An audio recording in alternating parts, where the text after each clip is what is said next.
It's like a baby's toy.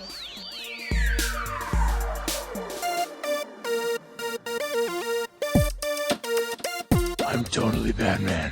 Oh, man. Shh. Communing with the earth spirits. Welcome to California, bud. Cowabunga. A world of magic. And after that, I just sort of space out for about an hour. I own an island off the coast of Costa Rica. And I've spent the last 5 years setting up a kind of biological preserve. What kind of park is this?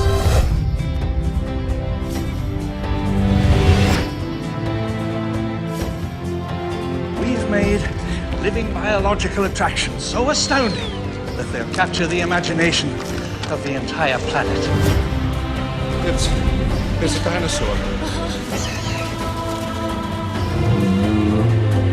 There's no doubt our attractions will drive kids out of their minds. Grandpa! We're gonna make a fortune with this place.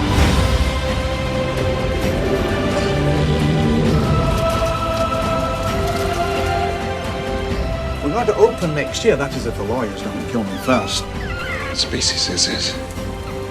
It's a velociraptor.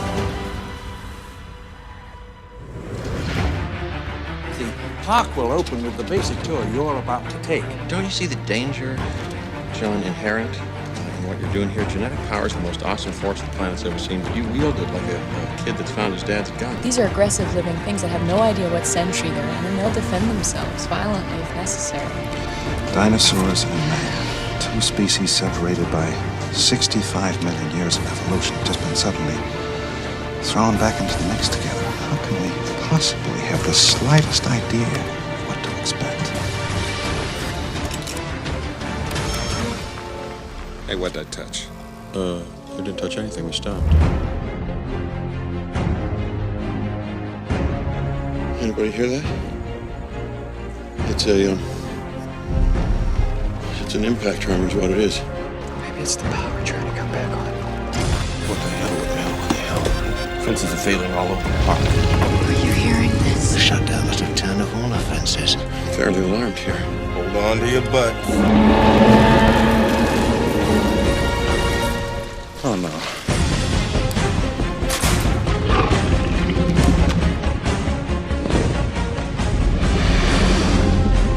Call away, Land. Tell them to send the damn helicopters. I can't get Jurassic Park back online. Yeah, that's nice. Gotta go. Come on. We gotta get out of here. The only thing that matters now are the people we love. Which is just a delay. That's all it is. All major theme parks have delays. Yeah, but John, if the Pirates of the Caribbean breaks down, the pirates don't eat the tourists.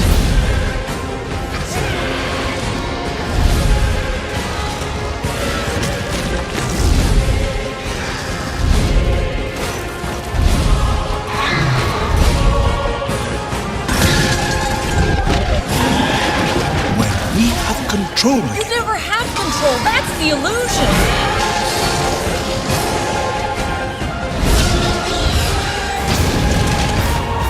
Boy, do I hate being right all the time.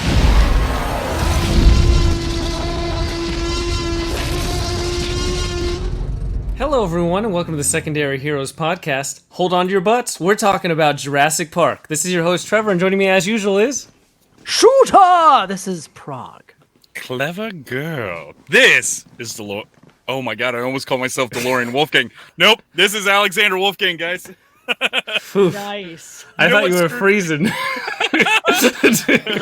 That would have been terrible. Funny thing is, a hot minute.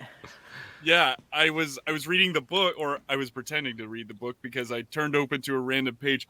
Turns out I've got the paper cover on upside down, and all the words were upside down. So that's now I feel silly. Hey, Jurassic Park, the book. We're not reviewing the book, though. We are going to review the film that came out June 11th, 1993, and it's celebrating 30 years. This follows up our 40-year anniversary celebration of Return of the Jedi with now 30 years of Jurassic Park. Boy, do I feel old. It?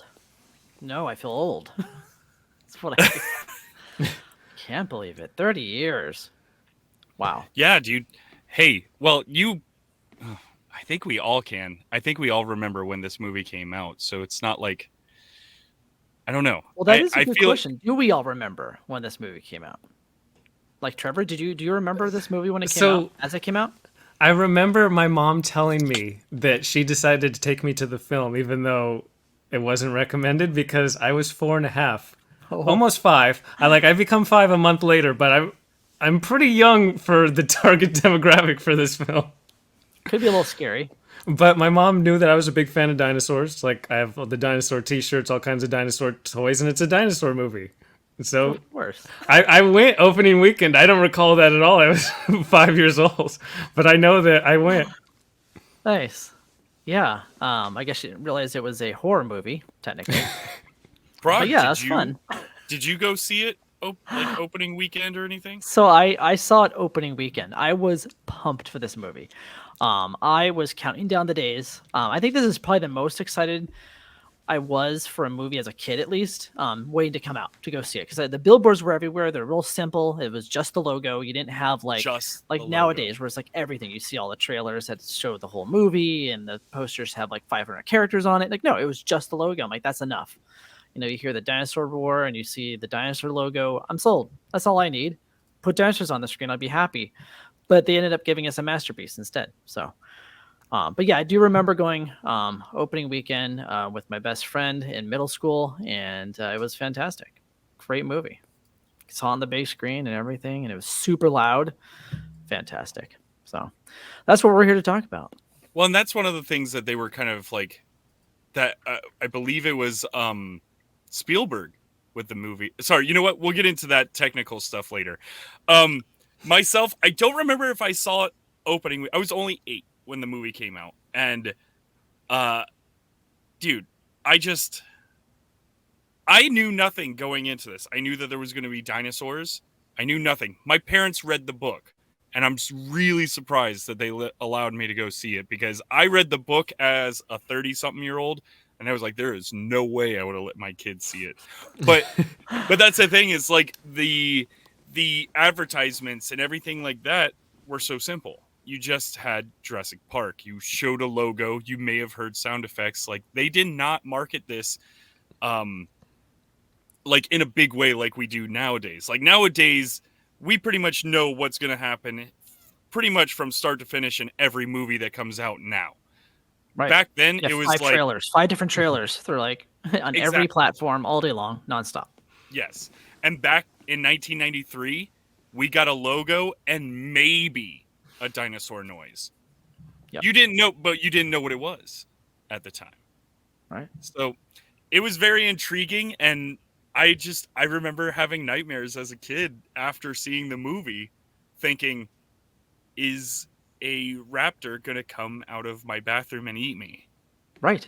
I had the same thing. Yeah. And I'm like, I know rationally this is not going to happen. But... There's a really good chance that a raptor is going to come through that door and eat me. It was a convincing film. So It was. So this is going to be a fun conversation, I think. Yeah, where do we want to start with this? How about before we start, we should talk about our socials and everything so we don't forget it this time. Just to get it out of the way? Just to get out of the way. Okay. So, if you are listening, if you're new, sorry, I got to remember how to do this. It's been a while. Crack your knuckles. Let's go. Get my neck a little pepperoni. Hey, check us out over on crossthestreamsmedia.com. You can find all of our episodes, all of our links to all of our socials, and you can leave reviews and voicemails over there if you want to. We do have a voicemail, by the way, from a good buddy of mine, LJ. I know he listens. Thank you for leaving the voicemail. We kind of went a long way from that point that I don't know if we can get to that. I don't know if we'll even remember what we talked about with you in regards to your voicemail. Anyways, we're going to be better on that stuff. We're going to try to be better. Anyways, check us out over at Instagram, Facebook, Twitter, at Secondary Heroes. That's going to give you the latest updates on all of our episodes, anything that's coming out new, anything that we think is fun that needs to be shared in nerd culture. And guess what? Right around the corner, Comic-Con. San Diego Comic-Con is going to happen. I know Trevor's coming to town, so there's definitely going to be some photos. Hey, you guys, you text me this. I know what's happening. I know. Is it a surprise? Sorry. No, I'm just disappointed in myself. It was more the idea that you were so obsessed with the idea if you could, you never stopped to think if you should. Oh boy. Oh wow. Oh wow. Anywho, we're gonna have a lot of Comic-Con stuff come out, and so you want to be following along to make sure you see it all. And check us out over on YouTube. Leave a comment, hit that like button, subscribe, do all that stuff because it helps us. It helps more people find our page. Same goes with Apple Podcasts. I'm going long on this. I'm sorry, guys. It's been so long. I'm trying to figure. Yeah, I'm figuring it out. With Apple Podcast, leave a review on there. But luckily enough, I can't. Never mind. That's a story for off the mic. Never mind. Sorry, I don't even know why I even started it. Anywho, all this is free for you and it's priceless to us. Let's get to the show. Cool. So, I think we do pick up that idea. Where do you start with this movie? Because we had the idea of we saw it when it came out, and now 30 years later, I think the biggest question is, does it still stand up? Like, is it worth it to today's audiences to watch if you never did? Like, you have kids now, and like, what age did you show it to them? Is this a movie that's like required viewing when you're raising your kids? And does it hold up? Like, we have all kinds of CGI advancements. It's been 30 years. Dinosaurs aren't real. They didn't film real dinosaurs. Does it hold up with what they made today? I'm going to go out on a limb and I'm going to say something that might be controversial, but I will have a way to explain it. All right, let's go. Let's hear it. Jurassic Park is our generation's Star Wars. So let that soak in for a second. Technologically, they are the first. They are the first. Yeah, they are the first movie that brought in CGI to an extent that it actually felt realistic. Before this, there was like maybe Lawnmower Man or something like that. Like there was other type of CG movies, but it looked like gross. It looked like PS1 type of like this changed the way that we do filmmaking. That's a good call. That is a good call. I think it did change a lot. Just like a Star lot in the Wars industry. did. Yes. Yeah. Okay, I can see that. So this is where I'm getting at with this is our generation Star Wars, because we're never going to have a momentous type of movie like this again. At least in my eyes, I don't think that we're going to see something that's leaps and leaps ahead in technology that we have. Like, because CG, we can CG anything now, and we're so used to it. Like, there's nothing that sets it apart from anything else.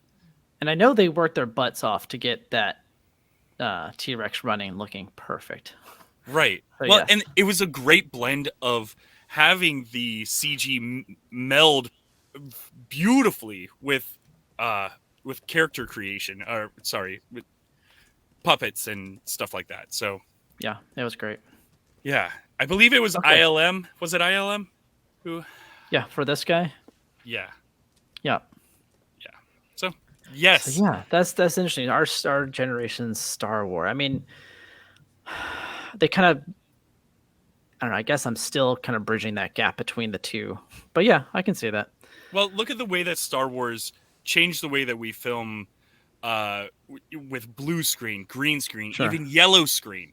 Like they changed the way that we're able to now map, like for instance, shoot a model, then take that model and map it onto a space beautifully, whatever, and make it look seamless to where it's believable that, oh my God, wow, there's a spaceship going through this. Yeah, I definitely appreciate all the hard work that went into this movie. There's a lot of outside the box thinking. Yeah, there's a documentary, The Movies That Made Us, about Jurassic Park, and it's a pretty great rendering of them using practical effects to actually have the T-Rex. Like, they built a full-size T-Rex. That's the reason it's not just... I think that's the idea of it standing the test of time, is that they actually have a real mechanical T-Rex. It's not completely CGI, so it doesn't seem as hollow. A lot of CGI you see these days, it just seems hollow. It feels like it doesn't have that gravitas or depth. Like, when the T-Rex comes out and you see him step down for the first time, that rumbles the entire theater because of the sound, but it looks like it actually is in that void, like it fills that entire presence. It has weight. It Yeah. has weight. Yeah. Yeah. And that's the difference. That That's, moment, man. Wow. That's what CG is lacking today, is like, that's why Wonder Woman is zipping across malls in 1984 with no weight to her at all, and it looks just janky and silly to me. Yeah. Yeah, it's weird how like so the question was, does it still hold up? And I would say yes, because I have watched it recently, and I've watched it several times, every few years. And damn, man, it just holds up. Like every frame, the whole movie is so well paced. It just looks great. It's funny. It's dramatic. It hits all the beats. Great acting, everything all around. The music, obviously, and which we'll touch upon. Like, yeah, it stands up. I think it's something you could show anybody. I don't know how scared a little kid would be watching this, but I think if they're at home watching this, they'd be fine. I was terrified in the theater, but I'm sure I'd be fine watching it at home as a kid.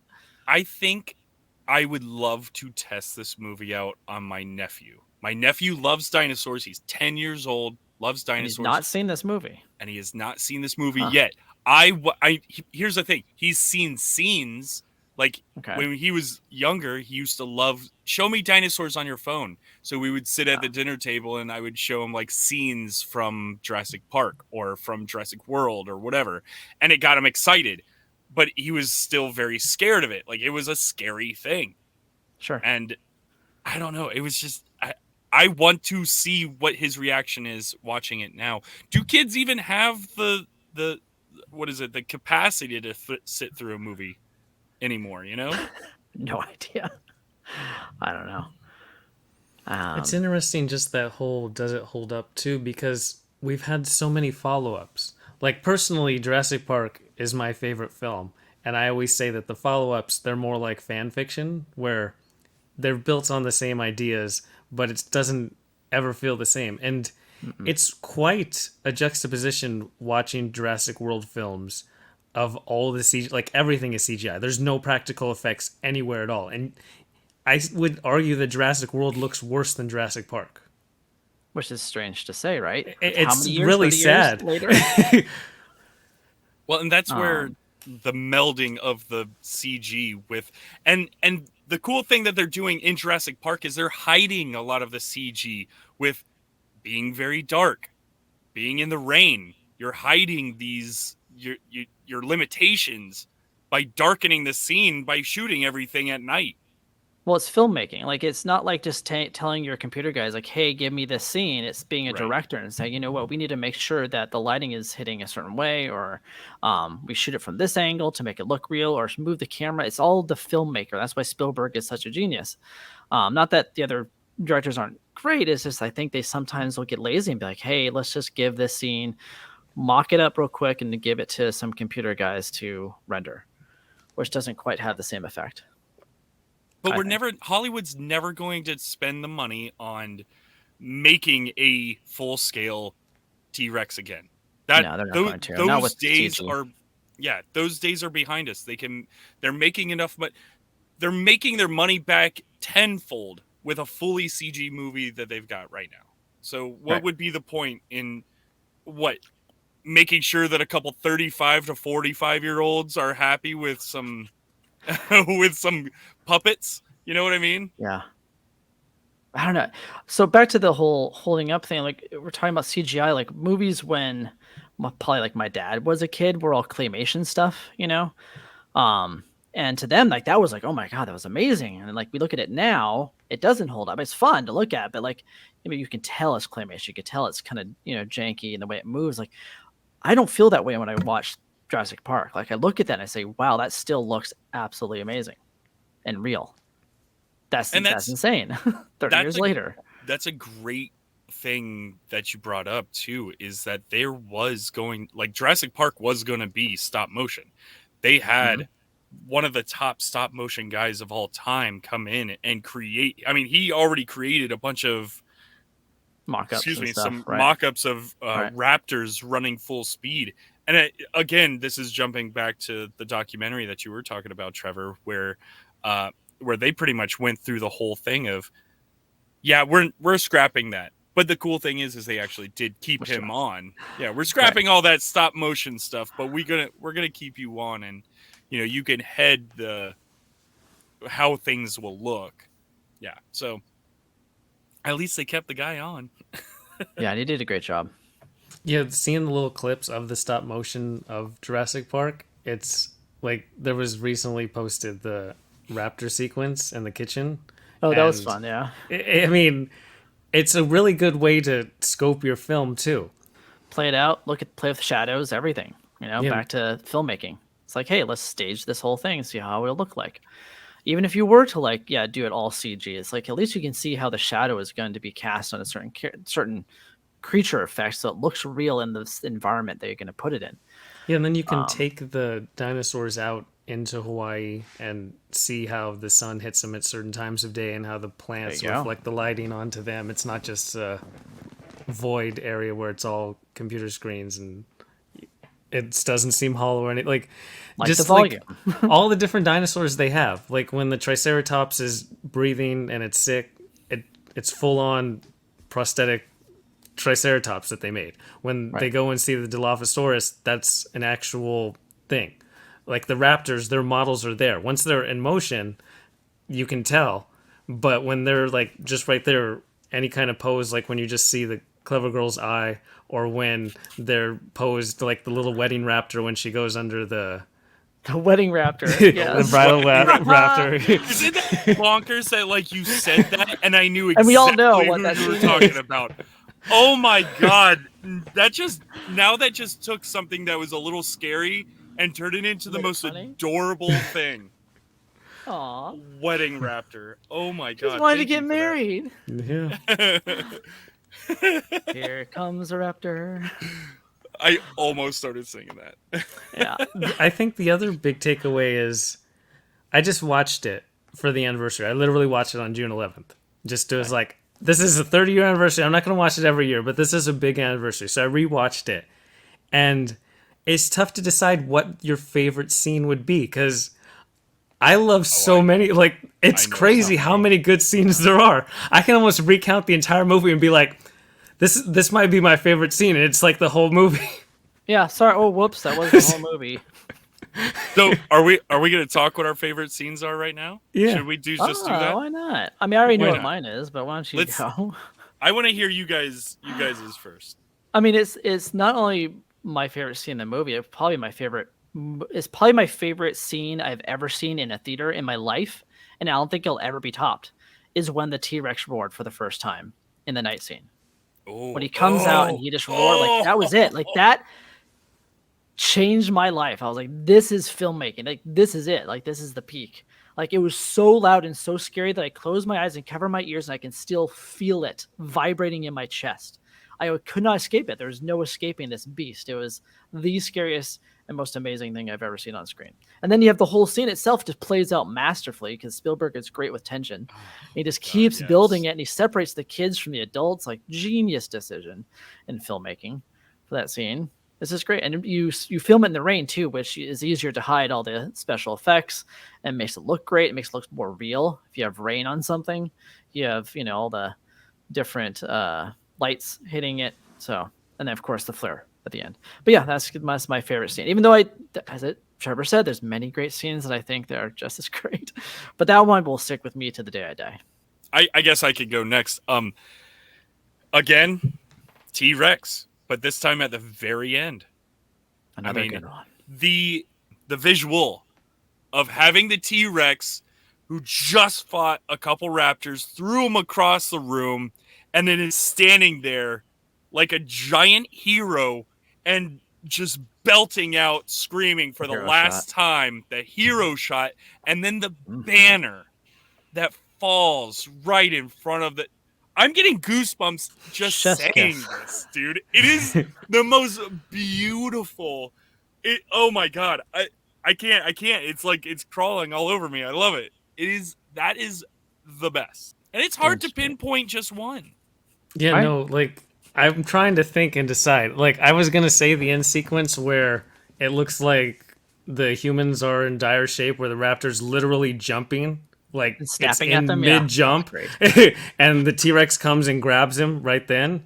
Like that's just amazing. And then to your point of where the banner falls down, and then Prague saying when the T-Rex first appears, and just that whole sequence of squishing the SUV, and they're in the mud and bloody, and then he goes and eats the guy on the top of the toilet. Yes. I mean, so you have that tension, like Prague, you talked about the combination of tension and humor. That's all within the same sequence. Yes, And exactly. it's really well done. I think that it was one of those two sequences. Like I do want to give a shout out though to the T-Rex chase sequence of Must Go Faster, where they're in the Jeep and the T-Rex is chasing them down. Yeah, Jeff Goldblum's delivery is great in that moment. And not No, just no, no. like the looking at the rear view mirror, like the artist's eye of saying, let's look at the rear view mirror, and then says using the objects maybe closer than they fear. Yeah, I mean, classic. Every time I look at a car that still has because I don't know if all cars have that anymore. I think that's kind of gone now. But I don't know. I have to check my car. I haven't looked I'm pretty sure that cars don't have object. And if your car does, please tweet at us. Tweet us a picture of your car that says, actually, you know what? I'll bet Ed has a car that says objects appear closer. But anytime I'm in a car that shows that, I think must go faster. Must go faster. I always think of Jurassic Park when I see that. Yeah.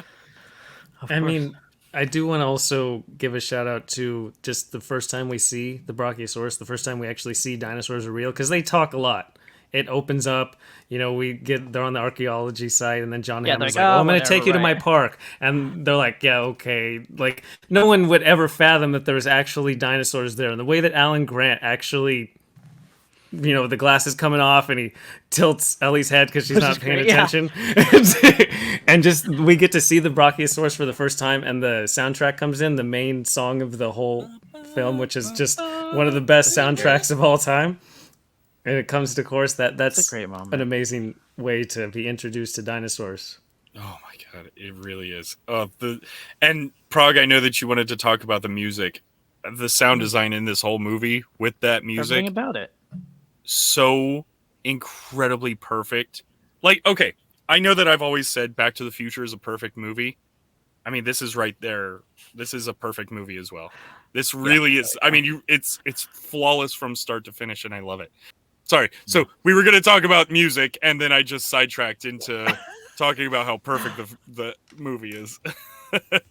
No, it's just majestic, like as it should be. It's this amazing park that's dealing with like feats of science that we never thought would be possible, and yeah, of course you're gonna have something that's grand and bombastic and swelling at times. It's fantastic. And then every time you hear a dinosaur stomp, it like rumbles everything. That was the first time I think we felt the rumble in theaters when that Brachiosaurus like falls down to the ground as he comes down off the tree. Like it rumbles. Like, oh, yes, these things have weight. They're huge. And so that's where I do think that this movie is going to stand the test of time. I guarantee you, one day it's probably going to be. It's going to be a few years from now, but I'm going to show my kid this movie, and I feel like I'll do it today. Tonight. Wake her up. Let's go. Yeah. Let's go. Yeah, I'll grab her by her onesie and say, hey, we're watching Jurassic Park. It's the 30th anniversary. When she tries to turn away, you just grab her head and turn it towards the camera. Oh, no, there's going to be tape on her eyes, and it's Yeah, we're going to do a Clockwork Orange style. Let's go. Watching this. Or I could show her Land Before Time and just get her prepared. Well, that's even more horrific. What are you Land Before Time is really sad. Forever. Oh my god.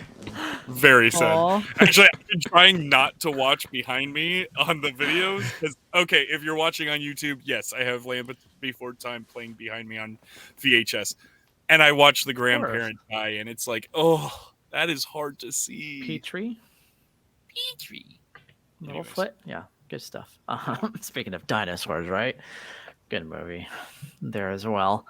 But before we move on, I did want to also do a shout out to another scene, which is also one of my favorites because it was so well made, and everyone talks about it a lot when they talk about like what works in pacing and the way you shoot different angles.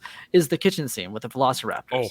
Like the I way had a they feeling. paced that and show the different angles and the mirror effect on, the sighting when you thought the dinosaur was going to get him.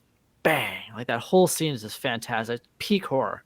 I was So going to good. say that is true It's a horror. movie. It is, right? it It's is a a horror horror movie. scene. There's ripped 100%. limbs and all sorts of blood in this movie. It's great. Well, and when you go back to hitting back on that kitchen scene, when you've got the one raptor coming in and you're like, okay, man, they got that one. And then all of a sudden another one pushes through. It's like, oh my God. Okay, so now there's 2 raptors that we're going to have to. And it jumps on the counter. Like, oh God. Dude. They hit the spoons. Like, stop the moving. Kids. Yep. Oh my God. The clicking. Tension, man. The clicking of the clicking. 6-inch claw. Yeah. Yep. Which is great because it was a callback to when he was like scratching at the boy at the beginning. And he showed them the raptor claw. Yeah. The poor kid's like, oh my God. Speaking of horror movies, that kid was, I believe he was the Omen kid. Yes. So he is Damien. He is Damien. So, and he looks like a little Damien too. So if you go back and watch the movie, that scene where Alan Grant with the raptor claw, he's taking out that kid. There you go. Yep. Gotta take out the Antichrist, right? I think the eyebrows is what was telling about it. It makes sense. Another horror movie for him to be in. The tension comedy thing too. Just the other sequence where Tim is climbing, they're all climbing over the electric fence and all the power's out. And they're like, Tim, you gotta jump. And you see Ellie's flipping all the switches and they're getting closer and closer to electric fences. And Tim, you gotta jump. And he's like, okay, on the count of 3. And then he gets, like, first time seeing it, you don't expect the kid to get zapped. You expect he's gonna. We've seen enough things where the heroes are gonna survive at some point. That he's gonna jump just in the nick of time. No, if they decide to electrocute the kid right then and there, it was fantastic, right? What's funny too is right before then he grabs the fence and pretends to electrocute himself and scares the kid. It's hilarious. He's like, he throws the stick. Oh, I guess they're off. And they're like, oh. And the comedy goes right into the tension. Well, that's what helps cut the tension, right? You can't have just tension the whole time or it won't work. Well, and it ping pongs. It ping pongs the whole time. You go from the tension to the comedy, tension, comedy, because even when she's flicking all the switches and all the switches come back on and she's like, we're back in business. All of a sudden, raptor. Now I'm running away from another raptor. Yep. Like, you are on the edge of your seat the whole time. Like, if you're not laughing, where they're hiding. You're freaking out. Yep. Oh, this is so much fun. Like, I want to. It's a fun movie. I can have fun talking about it. Now, did either one of you guys read the book? Yes, I did read the books. So I don't want to read the book. I'm worried. So I've purposely it won't not ruin read it the book. for you. I don't. Oh, think it definitely won't ruin it. Here's what I will say that might ruin a little bit of it is there are definitely scenes in the book that I wish were in the movie. Like there's certain it's things just like most things that are based on books, I've read the book first before I've seen it, and the book is always superior.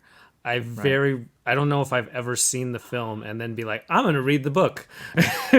And so I'm worried for this one in particular, just because I love this film so much. I mean, it's been a while. Like I read it like shortly after I watched the movie, so it's been a long time. It's been about 30 years, but I remember loving it. At 13, I don't know. I thought it was really good. I might as well jump back then to the beginning of our conversation where we were talking about how the trailers for this movie was pretty much just the logo. The reason why they were able to get away with that is because of the phenomenal book that came. Yeah, it's true. It was pretty popular. Like it was an extreme. I mean, Michael Crichton is a genius, and dude, he just did it perfectly. Like the book is a awesome book. A lot of people don't survive in the book that they do in the movie, but not.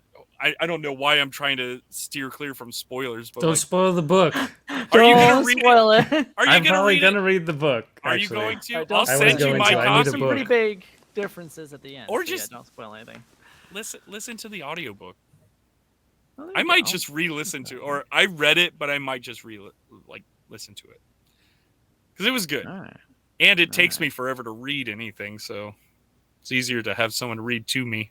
Thank you. Right. Well, 30 years. Do you have a favorite character, any of you guys, in this movie? We have some pretty great characters, in my opinion. Good actors. Anyone that you've been like, yeah, that's my favorite? The T-Rex. Okay, besides the dinosaurs, 100% the T-Rex. let's take the dinosaurs off the table. That's no fair. T-Rex is the best. We know this. Other than the dinosaur. Well, that's easy too, Mr. DNA. Oh, I should have said that. Dino DNA. Dino DNA. I mean, I'm gonna go with Alan Grant. I think that Alan Grant was, but I think that it was the way that. Oh my God! Sorry, I just drank a LaCroix, so now I'm burping all the time. Oh, this guy. I think it was the way that Spielberg did it, set it all up. He pretty much was like, I'm gonna take this character who doesn't like kids, who doesn't want kids, even though Ellie is like, hey, we're gonna have kids, or like, what do you think about kids, or whatever. Like, I mean, you never know if him and her are together or something, which, right? That's always a fun little thing too. But having Alan Grant pretty much go for the first half of the movie, I don't like kids, I don't want anything to do with them, and then be stuck with two kids Stuck with them, right? for the rest of the movie, and he has to be their protector for the rest of the movie. Like, right? It was a genius move because I don't remember any of that happening in the book. That was straight up a Spielberg thing. That's and very Spielberg. It worked. It is very a Spielberg thing, and he knows how to he direct made them kids, kind of man. obnoxious too. He didn't make them like these like cute kids that you want to be like, oh, it's fine. They'll be fun to hang out with. They're not too bratty, and like they were super bratty. It's like, Yeah, of course but it wasn't that part where he's like, Tim, what car are you going to ride in? Oh, whatever car you're going to. But that's what kids do. Kids do that. My nephew does that to me all the time. Of course. It's like he waits for me to sit down. Yeah, then where are you he sitting? sits- Oh, there you go. Okay, Now I'm going to sit either across from you or I'm going to sit next to you. Like, that's what kids do. Yeah, But I know that you said that the kids were bratty, but it was interesting because they weren't super bratty. They were smart too. Like, he read all of Alan Grant's books. Like, he made it a point to read the books. It was and that was a difference in the book as well, is that the boy was older and the girl was younger. Right. That was one thing that stood out to me. I didn't know why they had to make it different, but yeah. Who knows? Yeah. Anyways, favorite characters for you guys since I just went. I mean, I was going to go with Alan Grant. I don't know. No, did I make your Alan point? Grant's my favorite. No, I mean, he always was my favorite, so I'm not too sure who else I would. I mean, choose. he's the main character, and he's just outstanding throughout it because he's like intrigued, even though they're running for their lives. There's a point after he saves Tim from falling out of the tree, right? And they go up to the Brachiosaurus, and he's like, "Oh, I'm gonna feed him." He's like, "Here's the plants for you to feed him before he sneezes on Lex." And then he finds the eggs, and he's like, "Malcolm was right. Life does find a way." And he's like fascinated by the idea, even though there's literally things that can kill him all around him. He takes his time to be like, "Look." Yes. I love how you put that. Yeah, that's great. He's like full of wonder the whole time. It's fantastic. Yeah, but it's true. I mean, but that's the thing is, he is us in a way. Like we're watching this movie in full of wonder, and we can't wait to see what's coming next. And it's kind of like how he kind of is he's excited to see the next thing. Right. And that makes a great character. When you have a character who like is like your audience, it's a lot easier to empathize with them and put yourself in their shoes. Now, speaking of the characters, the actors, none of them were really huge actors except for Hammond. But Hammond came out of retirement to play this part. Like, he was retired from acting. Well, okay, so did you know that Sean Connery was, I believe it was their first choice to play Hammond was Sean Connery. Sounds about right. Yeah. That would be weird. I feel like Richard Attenborough is like perfect because he feels like he would be like, you need that someone who has money, but also someone who could still know what's happening with all that they're doing of editing genetic code and stuff. Like, he didn't just foot the bill for everything. He's not like, here's a blank check, do my dinosaur park. And so he has to have that idea that he's intelligent as well as a billionaire, but there's still like some philanthropy to it, because he doesn't want the park to just be for the super rich either. Right. And yeah, that's kind of that's another big difference from the book to the movie. But it works well in the movie. Yeah. Oh my god. Well, and here's the thing: is he's everybody's grandpa. You look at him and you go, I could see my grandpa like that.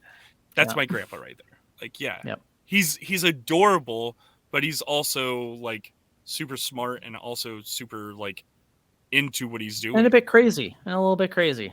You have to be eccentric to want to make a dinosaur. You have to be eccentric, yeah. Let's bring dinosaurs back. Who even comes up with that idea? Okay, so I gotta ask you guys, because this is kind of a hard question. I tried asking myself this, and I had a hard time with it. What's the point of having all these people come to the island? What was the reasoning for Hammond to bring them to the island? I thought it was to get their blessing. Like, this was a good idea. Yeah. So he explains it that the investors were hesitant that no one actually visited the park, and they wanted some people who actually had like opinions that mattered. It wasn't like, oh yeah, my grandkids loved it. Right. I think it, so. I did a little research, and I'm pretty sure that it was for insurance reasons. Like, he needed to make sure that this was the right place, like, got the okay from professionals to say, this is okay, you can do this. Because at the end, I can see that too, where they all run into the Jeep and they drive away, and he says, I'm not endorsing this park. After careful consideration, yes, I've decided to not endorse your park. Right. So... And that's the thing, is like, I feel like it's so skipped over so hard, like that it's an insurance thing. Like, he's trying to figure out how to, is it insurance fraud in a way? Well, it's not insurance fraud. Insurance fraud would be saying that if he like burned it down and then tried to take money or something. No, okay, insurance is weird because like Ian Malcolm jokes. He's like, if Pirates of the Caribbean breaks down, the pirates don't come and kill the guests. Kill you. So the insurance for Disneyland would be different than the insurance for a place where things could kill you. Yep. Right. Yes, there is that whole dinner scene. So it's the lunch scene. I was going to say that the philosophical parts of this movie are really interesting. They have lunch after they're first introduced. They go see the raptor being born.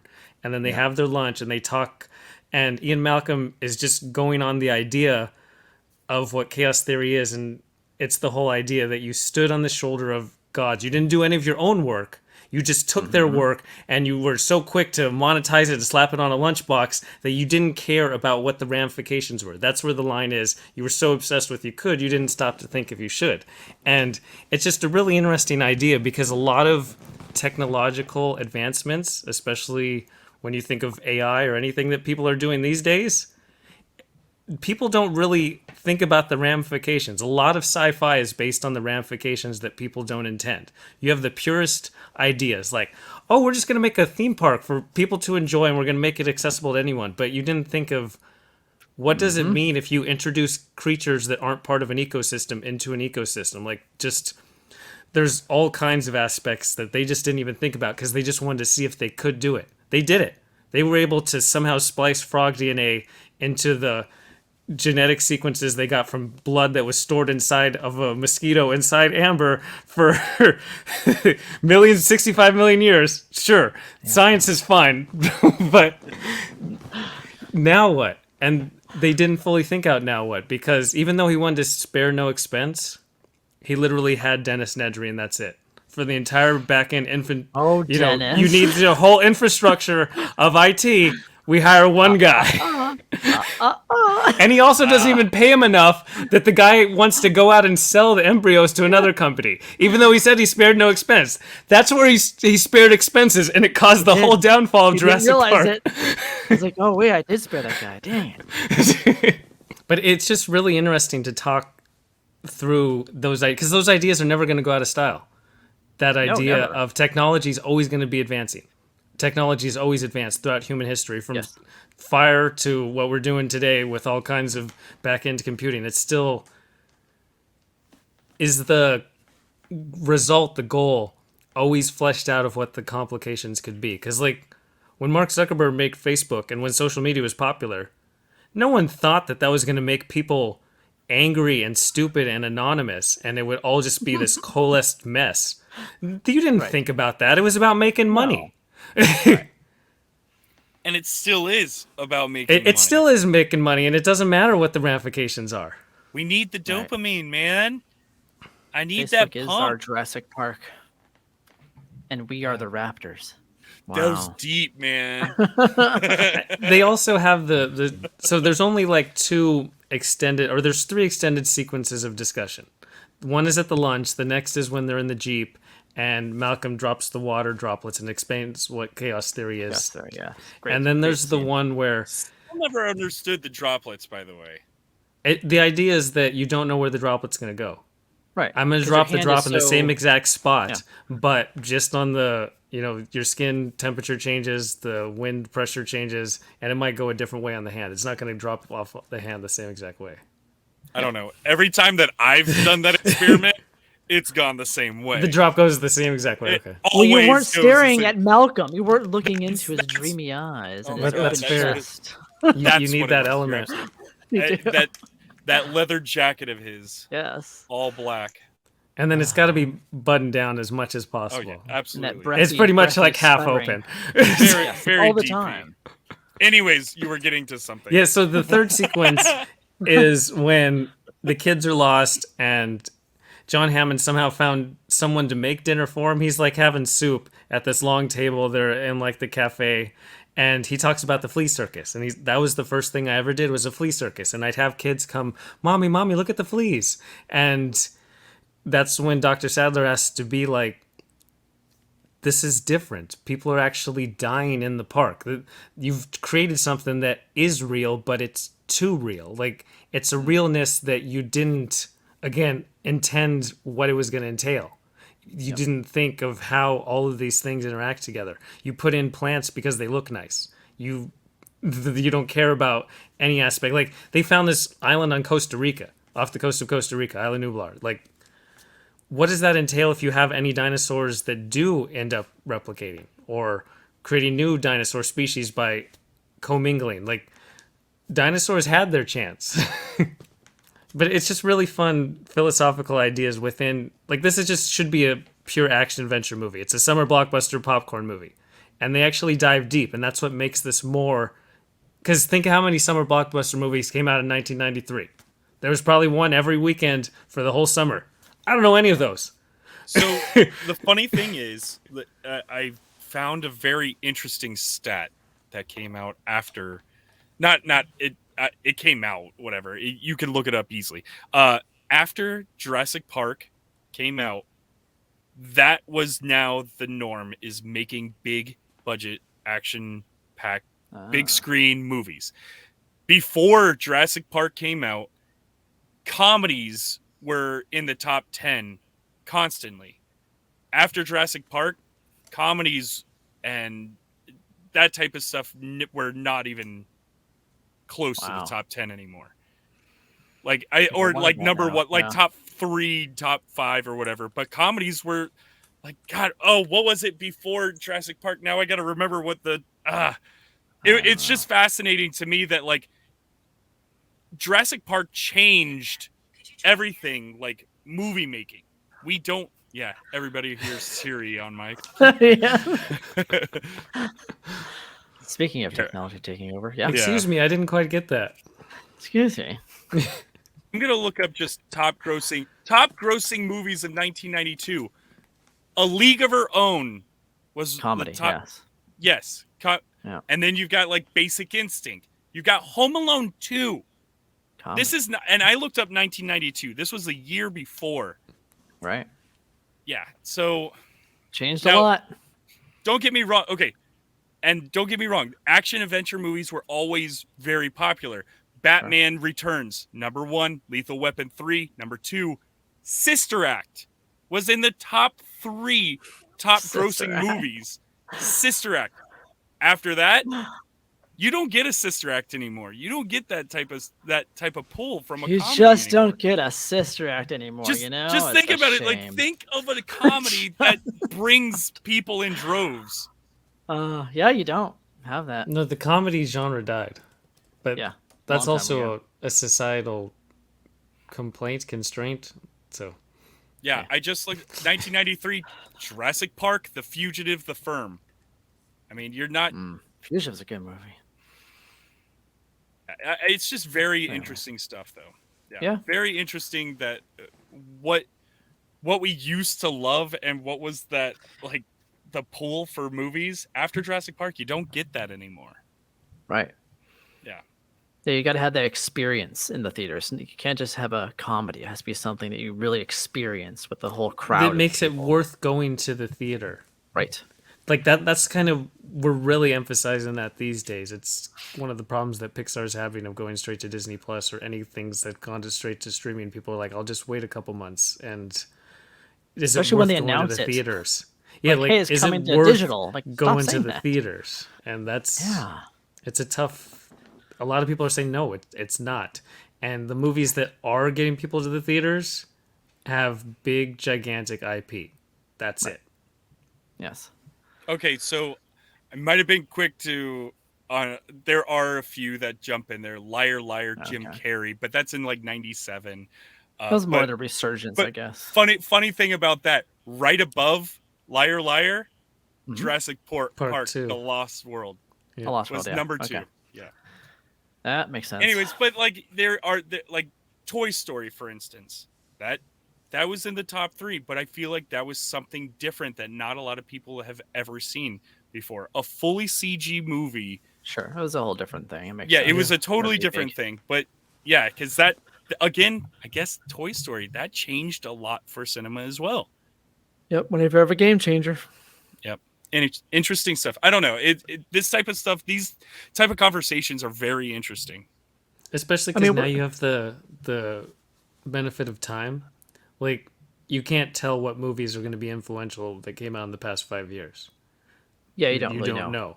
know. But when you go 30 years back, or in case of Toy Story, 28 years back, like, movies now, the biggest movies this year have been animated. Right. Yeah. Wow. Yeah. Hey. So we never know. It's like we live in a land before time. Well, what else should we hit on with Jurassic Park? I know that we're kind of wrapping it up a little bit. I think it's just we're sitting here 30 years later talking about it. We chose this the 30-year one because it stands the test of time. I think that speaks for itself. You know, we still talk about it. Everyone still talks about it. Even when these new movies, like it spawned its own franchise, but we still, whenever we talk about, or whenever I at least think of or hear Jurassic World or Jurassic Park, I think of this movie only. Like, honestly, I just don't even think about the rest.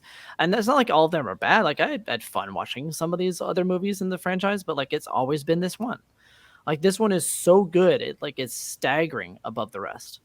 I feel like the thing we're driving at is the quality of Jurassic Park, because like it's the flaw thing. When you think of the other ones, you think of stupid sequences. Like in Jurassic World 2, right? There's the It's like, there's good gymnastics stuff, to but you defeat don't raptors. think about that. But Yes. that's the part you think about. Right. In the third one, it's the stupid phone going off in the belly of the dinosaur. It's like That's funny. That's That dumb. was funny. That was like, that was dumb. I don't know why there's so much hate for Jurassic Park 3 because I I love Jurassic Park really personally, like but it's Jurassic dumb. Park 3. But it's dumb fun, I guess. It's so fun. Oh Oh, my it's dumb. god. But it's fun. But it's dumb fun. Dumb fun's fine. But to Trevor's point, it's like you're not thinking of like the great scenes. You're thinking about the stupid ones that make it not as good as Jurassic Park. Yeah, Jurassic Park doesn't have that major like, oh, you know that stupid sequence and like that's what I was Like, trying there's to think none. of. There's none. Because we as the podcast, we often find flaws with movies. That's what we do.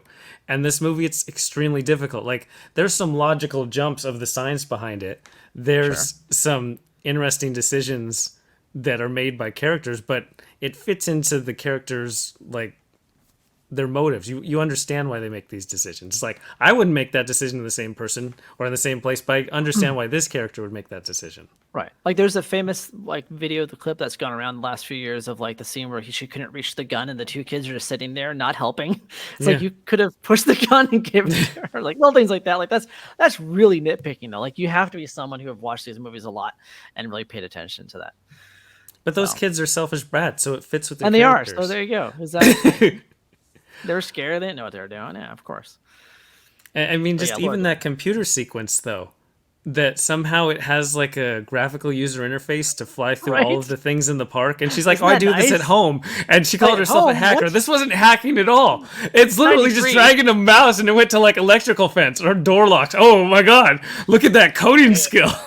Now, Spielberg is like, he's like, I've never been on a computer before. I don't really know. But these kids, they say this hacker thing. So I'm going to put that in the movie. It's going to be cool. He's a hacker. I mean, we're going to love it.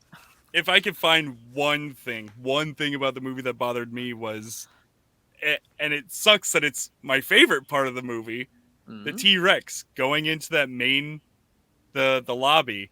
You don't hear the T-Rex stepping into that lobby or running into that area at all. Okay, yeah. It's completely silent, and then all of a sudden, chomp! He did the stealth attack. Yeah. He can walk light if he wants to, or she, The dude it's like took shuffling. Oh, I'm sorry. I keep saying the dude. It's a she. We all know they're she.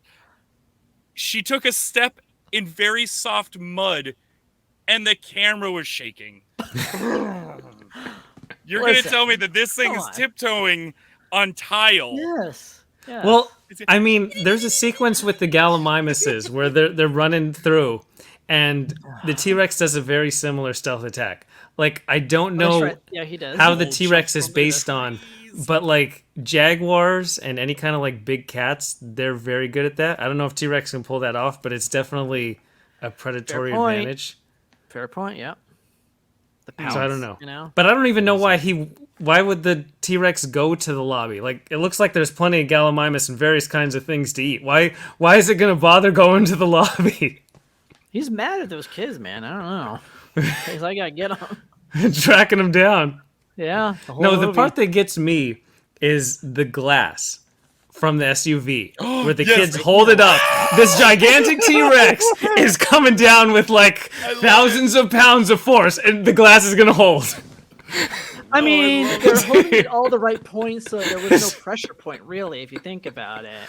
I don't have my glasses on, but I'm thinking about it from a scientific standpoint. Visual, though. The visual is outstanding. That's all that matters. That's all that matters. That's all that matters to me. We can't think about the logics. Because like in Jurassic Park 2, where the RV thing falls over the cliff and Julianne Moore falls onto the glass and it starts shattering, that's an amazing sequence. It's a great sequence, by the way. Yes, I love that sequence. That was tension. That was good tension. Yes. So, but anyways, great film. Good times. Few flaws. I will say, perfect. When I was a kid, we used to go to church, and in church, it was my time to just doodle. And I can't tell you how many times I doodled the Jurassic Park arch and the car going through the arch with the big doors. Nice. Yeah. Like the big doors and the flames on the side. I can't tell you how many times I drew that. And even with a little, that right. If you're watching, Trevor's got the toy. I used to even put the little bubble. What do they got in there? King Kong? And I used to think that was the funniest thing as a kid. It's such a good line. It's such a What do you think they're housing in there, King Kong? So good. And boy, little do you know what they have in there. But what even a film. So, and that's the thing. Yeah, I know that we're wrapping this up, but think about every dinosaur movie that has come after this. Pretty much every dinosaur movie that's come after this, every dinosaur looks like a Jurassic Park dinosaur. everybody's other ones, but yeah, other than Jurassic Park movies, but yeah. Let's just say King Kong. Let's say King Kong, the new with Peter Jackson. T-Rexes look like the look T-Rex from this exactly like the T-Rex from this movie. Like it was almost like this is all people know. Yeah. I mean, even when they made King Kong, we had the technology to know dinosaurs had feathers, but still, we are like Jurassic Park is so ingrained in our culture that this is like. Dinosaurs don't have feathers. Yes. We got Jurassic Park. Spielberg showed us what they are. They're lizard based. Exactly. You know, that's why T-Rex has such little arms, because he's a bird creature. Yep. Supposed to be little wings. He had little baby wings. He was supposed to fly. I'm not supposed to be afraid of a 6-foot turkey. What is it gonna do? I also can you imagine the whole movie full of gobble?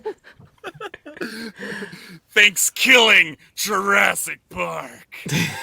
That'd be good though. There's also just a lot of iconic lines. Like I didn't realize it just until I watched it back. Like just lines that people use in everyday conversation are just from Jurassic Park. Like I know I'm biased and there's ones that I use, but there's just so many that it's just all from this film. It's like there's an iconic line. Oh, there's another iconic line. Another one. You didn't say the magic word. Exactly. This keeps going the whole movie. It's fantastic. Yeah. So good job, Spielberg. Good. You know, he has a great future, I think. I reference him all the time, man. All the time. We got Dotson over here. We got Dotson. Nobody cares. Best meme. Clever girl. Yep. Very good stuff. Awesome. And then I also have the Jurassic Park pinball game, and so some of the lines are in that movie all the time, like Ian Freeze when he's running with the stupid flare like an idiot. The T-Rex chases him down. Or when dude comes up and he says they should all be destroyed, referring to the Raptors. Yep. I love it. I didn't know that you had that. That's awesome. It's an outstanding game. Jealous. You hit it up the ramp, the T-Rex come and he eats the pinball. Oh! Well, I can't wait to come up and visit. Which, by the way, in I think November, I plan on coming up. So expect a guest, because the Bucks are going to be in town. Maybe I'll unpack by then. Oh, don't make that face. Yeah, unpack. So, to everyone listening, let us know what you think of Jurassic Park, and particularly what your favorite sequence is. Which one is it? Of this flawless movie. Right? I thought it was hot garbage. Yeah. Dinosaurs weren't realistic enough. Dinosaurs aren't real. 1 star. I mean, there's people out there that hate The Last Jedi, so you know there's going to be people that hate this movie too. So there you go. Well, they're wrong, so there you go. To everyone listening, we hope you enjoyed. Watch Jurassic Park if you haven't recently. Watch it for the first time if you've somehow not seen this film. And until next time, we hope you enjoy. Bye. Frog out. Adios, y'all.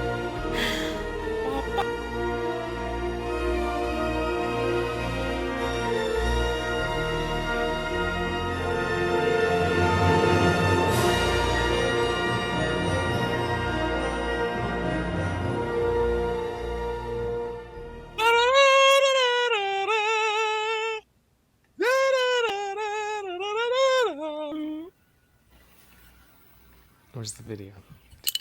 Here it is. Nope, wrong one. Hey, this is all going at the end.